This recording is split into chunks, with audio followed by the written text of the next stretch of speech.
ہمارے درمیان موجود ہیں علامہ مولانا محمد عزیر ہزاروی صاحب۔ عزیر بھائی، آپ سے سوال کریں گے، ایک تو یوم عرفہ آج کے دن کی کیا اہمیت ہے، کیا فضیلت ہے؟ بسم اللہ الرحمن الرحیم۔ ڈاکٹر صاحب، پہلے تو بہت شکریہ یہ خوبصورت ٹرانسمیشن سے جانے کا، اور جو ابتدائی آپ نے انٹرو دیا، بہت جاندار اور بہت خوبصورت الفاظ کا چناؤ اور بہت خوبصورت پیغامات کے ساتھ، اللہ تعالیٰ اس کی آپ کو بہترین جزا عطا فرمائے۔ یقیناً آج بہت بڑا دن ہے، بہت عظیم دن ہے، خصوصاً ان خوش نصیب افراد کے لیے کہ جن کو اللہ رب العالمین نے یہ مقام اور شرف بخشا ہے کہ وہ جبل رحمت کے دامن میں سبحان اللہ، وہاں وقوف عرفہ یعنی کہ حج کا رکن اعظم ادا کر رہے ہیں۔ ماشاءاللہ، یعنی کہ حج ہے ہی عرفہ۔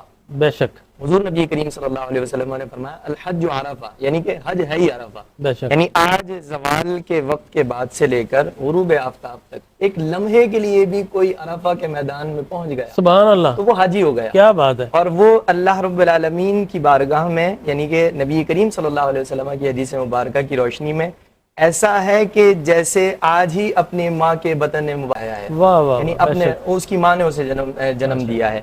تو خوبصورت دن ہے اور برکت والا دن ہے۔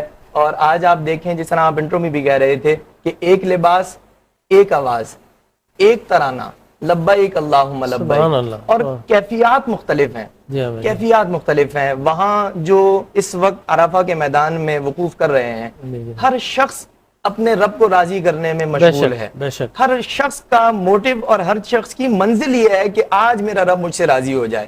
سبحان اور اللہ، یہی وہ منظر ہے کہ جو اللہ رب العالمین نے سورہ بقرہ میں انسان کی تخلیق کے اعتبار سے، حضرت آدم کی پیدائش کے اعتبار سے جو ملائکہ کے سامنے پیش کیا تھا، جی جی، کہ اور ملائکہ نے یعنی کہ یوں سمجھے عرض کی تھی کہ قالوا اتجعل فیہا من یفسد فیہا ویسفک الدماء، کہ یہ فساد کریں گے اور یہ خون بہائیں گے۔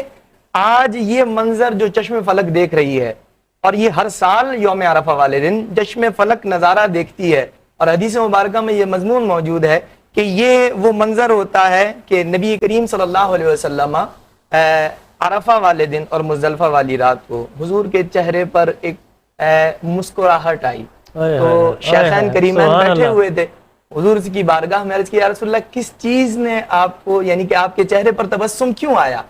تو حضور نبی کریم صلی اللہ علیہ وسلم نے فرمایا آج وہ دن ہے کہ سال کے 365 دنوں میں شیطان اتنا ذلیل نہیں ہوتا، اتنا رسوا نہیں ہوتا، اتنا خوار نہیں ہوتا جتنا آج یوم عرفہ والے دن۔ اور میں نے دیکھا کہ شیطان یہاں سے جب یہ منظر دیکھ رہا تھا تو اپنے سر پر مٹی ڈال رہا تھا کہ وہ جو حضرت آدم کے سامنے اس نے چیلنج کیا تھا کہ میں ان کو بہکاؤں گا، میں ان کو تیری راہ سے جدا کروں گا، تیری راہ سے ہٹاؤں گا، صراط مستقیم سے ہٹاؤں گا، اور اللہ رب العالمین نے اسے مہلت دی کہ جا تو اپنا کام کر، لیکن یہ جب میرے بندے تیرے راستے پر چلنے کے باوجود جب میری بارگاہ میں آئیں گے تو میری رحمت انہیں اپنے آغوش میں لے گی۔ اور آج ہر شخص کی مغفرت پروردگار عالم کر رہا ہوتا ہے، تو وہ جب بڑے بڑے گناہ بخشے جا رہے ہوتے ہیں نا، تو شیطان وہ منظر دیکھ کر رو رہا ہوتا ہے کہ جناب آج فلاں بھی بخشا گیا، فلاں بھی بخشا گیا، فلاں بھی بخشا گیا۔